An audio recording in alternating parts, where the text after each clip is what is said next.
pada Jumat 14 April lalu, Maruf Amin menilai awalnya memang ada sedikit konflik karena perbedaan metode penentuan 1 Syawal. Namun seiring berjalannya waktu, Muhammadiyah dan NU juga sudah bisa saling menghormati. Maruf Amin menjelaskan perbedaan Hari Raya Idul Fitri di Indonesia terjadi lantaran perbedaan kriteria pertimbangan terlihatnya hilal atau ikmanur ruqyah.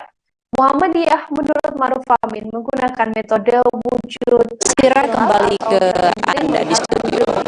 Iya, Anja Ebony, jika nanti pemaparan akan dimulai pada pukul 17.00, menggabungkan metode hisab dan pemantauan hilal atau ruqyatul hilal dalam penetapan 1 Syawal. Ketika melihat hilal, Maruf Amin mengatakan pemerintah mengacu pada kriteria baru MA BIMS, yakni posisi hilal harus mencapai ketinggian 3 derajat dengan sudut elongasi 6,4 derajat. Di sisi lain, Maruf Amin menjelaskan prediksi dari berbagai pihak, Lebaran tahun ini versi pemerintah juga diprediksi akan jatuh pada Sabtu 22 April mendatang. Pasalnya, ia mengatakan ketinggian hilal belum mencapai 3 derajat. Berdasarkan kriteria MA BIMS pada Kamis 20 April hari ini. Meski hal tersebut merupakan prediksi saudara, namun nantinya pemerintah juga akan menetapkan dari sidang isbat. Pantauan hilal yang digelar pada Kamis hari ini juga sudah dilakukan yang tersebar di setidaknya 123 titik pantauan hilal. Dari pantauan hilal inilah nantinya akan dilakukan sidang dan ditentukan bersama dengan Kementerian Agama dan sejumlah pihak kapan jatuhnya Hari Raya Idul Fitri 2023, yakni 1 Syawal 1444 Hijriah.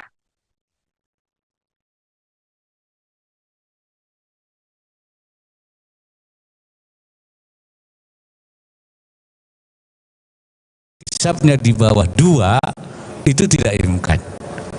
Nah, ini kesepakatan termasuk ASEAN itu segitu. Jadi walaupun dia sudah di atas ufuk tapi di bawah 2 derajat itu tidak, itu metode imkanur ru'yah.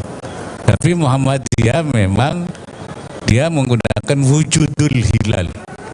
Asal wujud, artinya asal ada saja walaupun setengah derajat masuk. Nah, ini beda. Nah, tahun ini diperkirakan belum 2 derajat. Karena belum 2 derajat pada tanggal 29 itu hari Jumat.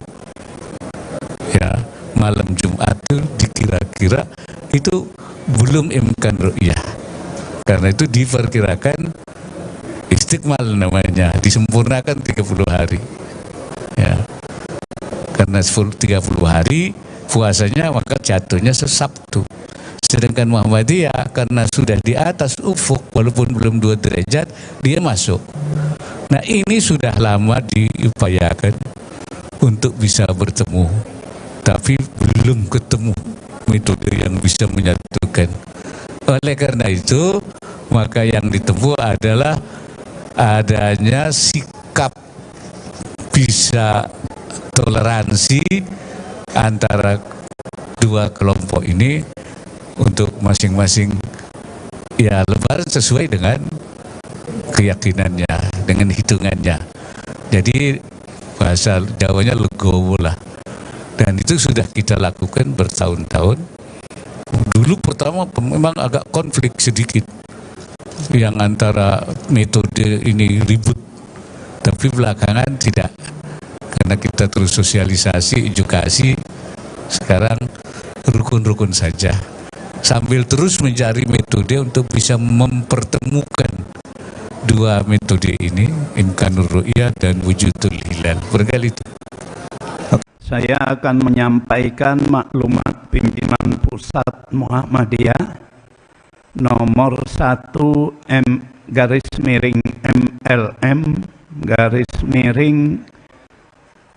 I.0/E/2003 2023 tentang penetapan hasil hisab Ramadan, Syawal, dan Zulhijjah 1444 Hijriah.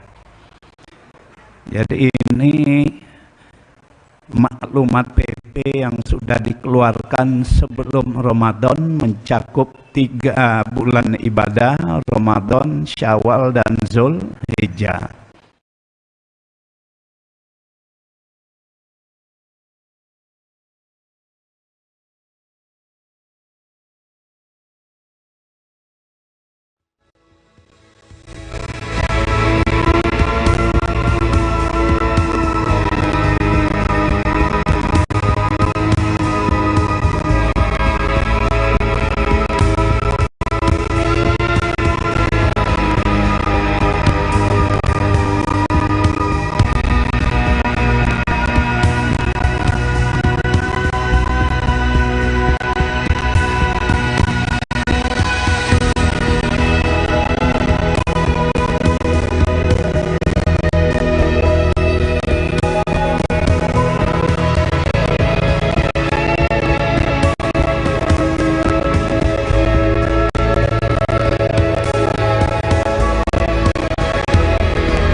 Hari ini, saudara, pemerintah melakukan sidang isbat untuk menentukan 1 Syawal 1444 Hijriah yang rencananya akan dimulai selepas maghrib atau sekira pukul 18:15 waktu Indonesia Barat oleh Kementerian Agama atau Kemenak RI. Pengumuman hasil sidang isbat ini seperti biasanya akan dilakukan secara terbuka dan juga disiarkan secara langsung. Pengumuman Menteri Agama dalam sidang isbat ini adalah salah satu momen yang memang sejak awal sudah ditunggu oleh masyarakat untuk mengetahui kepastian awal dan akhir Ramadan. Sidang isbat ini berisi paparan ulama atau para ahli sebelum mengambil keputusan penentuan 2 hari Lebaran tersebut. Kebijakan yang secara khusus mengatur tentang sidang isbat ini ada dalam penetapan pemerintah yang telah disahkan sejak zaman Presiden Soekarno dan juga Menteri Agama Haji Rashidi pada 18 Juni 1946. Penetapan itu dilakukan mengingat perlu adanya aturan tentang hari raya oleh Menteri Agama. Sidang isbat pertama untuk menetapkan tanggal 1 Ramadan dilakukan sekitar tahun 1950-an silam. Namun beberapa sumber juga ada yang menyebutkan awal Ramadan menggunakan sidang isbat pertama kali dilakukan pada tahun 1962 pada penetapan pemerintah nomor 2/UM. Beberapa hari raya yang dimaksud adalah Hari Raya Umum, Hari Raya Islam, Hari Raya Kristen, dan juga Hari Raya Tionghoa. Selanjutnya, di masa Menteri Agama Kiai Haji Syaifuddin Zuhri, terbit Keputusan Menteri Agama nomor 47 tahun 1963 tentang perincian organisasi dan juga tata kerja Departemen Agama. Pada pasal 26 diuraikan ada setidaknya 47 tugas Departemen Agama. Seperti diantaranya adalah menetapkan tanggal-tanggal hari raya sebagai hari libur. Dengan begitu penetapan atau mekanisme penetapan awal Ramadan, Idul Fitri dan Idul Adha kemudian dilembagakan. Jadi sidang isbat yang dilakukan oleh Kementerian Agama dengan mengundang beberapa pihak yang berkaitan. Pada beberapa tahun lalu tak ada perbedaan penghitungan awal Ramadan, namun kemudian ada perbedaan penghitungan hisab dan hasil ruqyah dalam menetapkan 1 Ramadan dan Idul Fitri di Indonesia. Saat ini Kemenak sendiri memang memperlakukan 2 metode, yakni metode hisab dan ruqyat untuk menentukan awal dan akhir Ramadan. Dalam agenda Kementerian Agama, sidang isbat untuk menentukan 1 Ramadan dilakukan setiap tanggal 19 Sya'ban. Kini, memang Muhammadiyah sendiri telah menentukan bahwa jatuhnya Hari Raya Idul Fitri 1444 Hijriah akan jatuh pada esok hari, yakni pada Jumat 21 April. Namun pemerintah dan juga Nahdlatul Ulama masih menunggu hasil sidang isbat untuk menentukan awal Lebaran 1400 atau 1 Syawal 1444 Hijriah.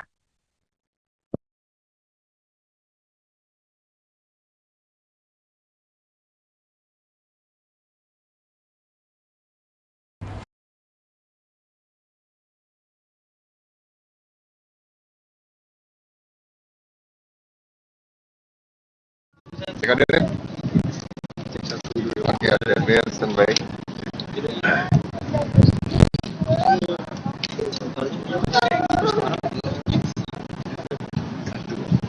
Oke, ready.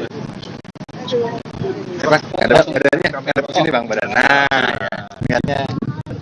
Gimana ingat apa nggak ini? Kamera ya. Oke, standby. Yuk. Oke. Oke bang, sampai sore hari ini pengamatan di Basmul gimana bang? Apakah hilal sudah terlihat? Bismillahirrahmanirrahim. Untuk sampai saat ini, alhamdulillah untuk pengamatan hilal lihat kondisi di Ufuk Barat. Mudah-mudahan tidak ada halangan cuaca sampai nanti pengamatan dimulai pengamatan dimulai. Mungkin prediksinya Lebaran 21. Oh, kalau prediksi saya tidak bisa prediksi. karena nanti wewenangnya itu di kementerian atau di pemerintah. Kita hanya melaporkan hal ini apakah terlihat atau tidak, nanti jadi bahan pertimbangan untuk sidang isbat, insya Allah. Untuk pengamatan awal ini sudah terlihat sejatinya atau belum gitu bang? Kalaupun terlihat ketinggiannya udah berapa ya? Pengamatan awal kita tadi tembak matahari sih mulai dari pagi, kita dari jam 9:30 sudah tembak matahari kan ada peristiwa gerhana tadi. Dan kita setting ulang lagi dan kita kunci di matahari. Mudah-mudahan nanti sampai pada mulai saatnya bisa kepantau dengan cuaca yang baik. Berarti yang dipastikan sekarang cuaca hanya cerah aja gitu ya untuk pemantauan ya? Penting sekarang cerah sampai matahari terbenam, mudah-mudahan cerah dan tidak ada awan dan sebagainya. Bagaimana kita lihat sekarang ketika ada apa namanya cuaca yang super.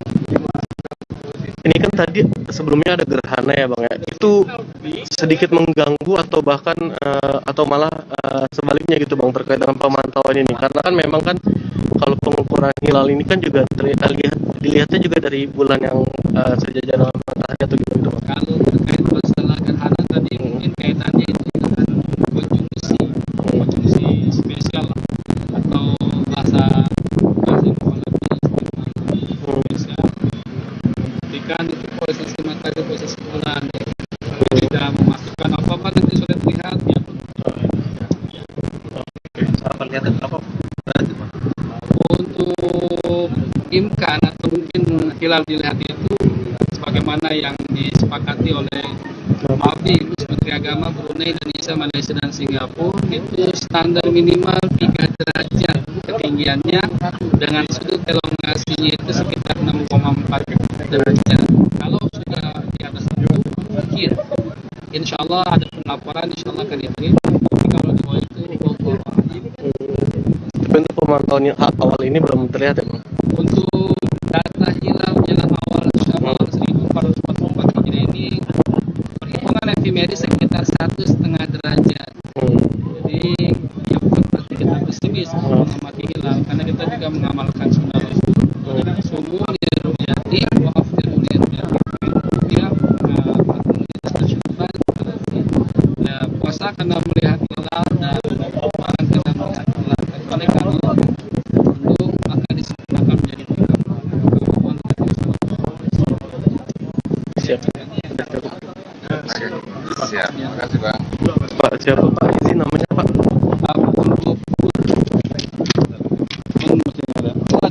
Abdul Ghafur. Abdul Ghafur. Abdul Ghafur.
RI yang kami hormati, Bapak Sekjen Kementerian Agama RI yang kami hormati, Bapak Dirjen Badilak Mahkamah Agung RI yang kami hormati, Bapak-bapak, staf dan staf khusus Menteri Agama Republik Indonesia.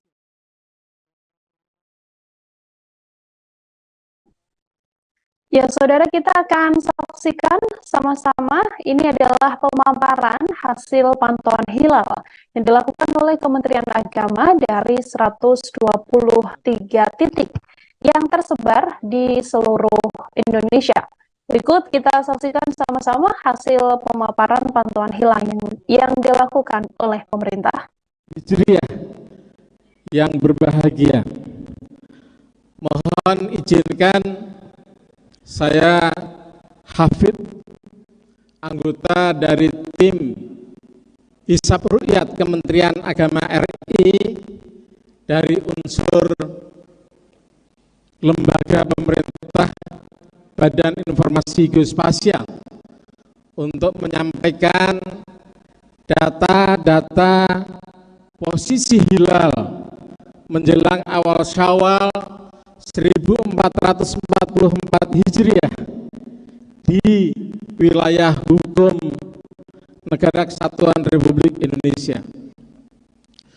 Baik, Bapak dan Ibu semua, kalau kita lihat wilayah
melakukan pengamatan lewat kapal. Nah, ini wilayah hukum Negara Kesatuan Republik Indonesia. Baik, selanjutnya kita mempunyai sebaran lokasi ru'yah yang tadi kawan-kawan sudah siap di lapangan. Kalau dari ujung timur sampai ujung barat kita petakan, itu sebarannya seperti ini. Dan memang didominasi oleh kawan-kawan peru'yah di Jawa Timur, Jawa Tengah, dan saya kira yang di Sumatera Barat juga cukup banyak. Dan kita bisa jadi hari ini menunggu sampai hasil ru'yah yang ada di Sabang, karena memang hari ini data-datanya cukup krusial. Baik, selanjutnya kita bisa lihat bagaimana data hilal hari ini. Kalau kita lihat istimewa pada hari ini, ya, ini gerakan bulan mengitarin bumi, ya, itu secara periodik selama antara 29,2 hari sampai 29,8 hari. Namun rata-ratanya adalah 29,53 hari, dan di belakangnya masih ada angka yang sebetulnya kalau kita mau membuat takwim secara urfi seperti di miladiah itu bisa saja. Cuman masalahnya ada dalil syar'i yang harus kita ikutin. Jadi ini merupakan konstelasi kalau terjadi istimewa seperti yang hari ini kita saksikan pagi hari tadi. jam 11:12 ini bagian dari semua metode ru'yah, metode hisab maksud saya, untuk cross check apakah hasil hitungannya cukup akurat atau tidak. Baik, berikutnya kalau kita lihat bagaimana periode perjalanan dari lunasi ke lunasi, dari istimak ke istimak, maka kita bisa lihat istimak pertama kali ini kita analogikan di saat awal Ramadan yang lalu, maka sekarang kita berada di istimak yang kedua. Antara istimak pertama yang kedua ini itu rata-ratanya 29,53, yang itu disebutnya dengan bulan sinodik. Sedang kalau kita mereferensikan